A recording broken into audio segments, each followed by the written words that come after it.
আসসালামু আলাইকুম ওয়া রাহমাতুল্লাহি ওয়া বারাকাতুহু। আলহামদুলিল্লাহ, রাসূল করিম আম্মা বাদ। আউযু বিল্লাহি মিনাশ শাইতানির রাজীম। বিসমিল্লাহির রাহমানির রাহিম। আলহামদুলিল্লাহ, আজকে আমরা গুরুত্বপূর্ণ আলোচনা করব মা বাবার খেদমত করলে আপনার নিশ্চিত জান্নাত।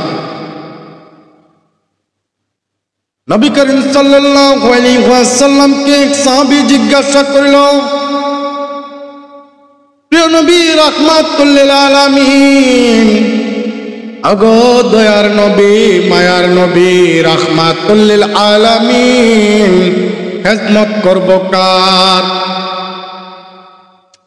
নবীজি সাল্লাল্লাহু আলাইহি ওয়াসাল্লাম বলেছেন, কেন তোমার মা বাবার?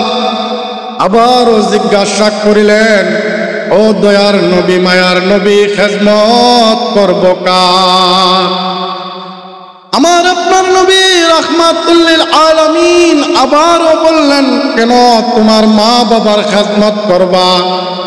তিনবার জিজ্ঞাসা করেছেন, তিনবারই বলেছেন নবীজি সাল্লাল্লাহু আলাইহি ওয়াসাল্লাম, কেন তোমার মা বাবার খেদমত করবা? এই জন্য মা বাবার খেদমত করা তোমার জন্য উত্তম। মা বাবার পায়ের নিচে আমার আপনার জান্নাত। এই মা বাবার কে কষ্ট দেওয়া যাবে না। নবীজিও বলেছেন, মা বাবা যেন ও শব্দ না করে, এতটুকু কষ্ট দেওয়া যাবে না।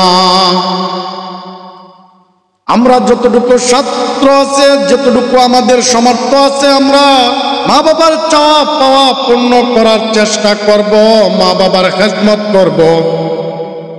যতদিন দুনিয়াতে বেঁচে আছেন, মৃত্যুর পরও মা বাপের খেদমত করার সুবিধাগুলো আল্লাহ পাক দিয়েছেন। বলে কিভাবে করবেন? মৃত্যুর পরেও খেদমত করতে পারবেন। ওই মা বাবা, মা অথবা বাবার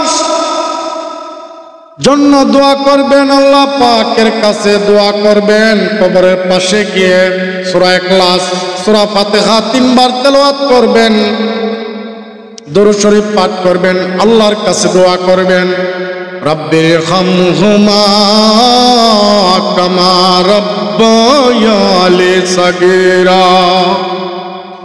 মা বাবার জন্য এই দোয়া করার জন্য আল্লাহ পাক কুরআন কারীমে আল্লাহ বলে দিয়েছেন, শিখায়েছেন। দ্বিতীয় নম্বরে, মা বাবার জন্য সদকা করবেন, মা বাবার নামের উপরে কিছু হাদিয়া অথবা ফকির মিসকিনকে দিবেন। তৃতীয় নম্বরে, মা বাবা যার সঙ্গে চলেছেন তাকে সম্মান করবা, তার সঙ্গে সুন্দর আচরণ করবা। যে মা বাবা যার সঙ্গে চলেছেন দুনিয়াতে, এভাবে মা বাবার খেদমত করা যায়।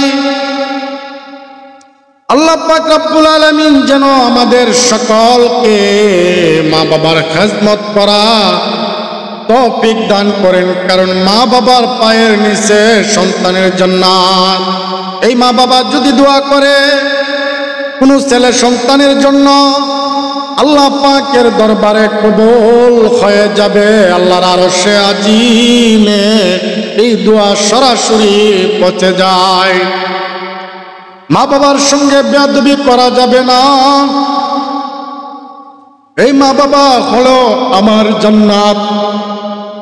সকল মুসলমানদের জন্য মা বাবার পায়ের নিচেও জান্নাত। মা বাবাকে কষ্ট দেওয়া যাবে না, মা বাবার খেদমত করা লাগবে।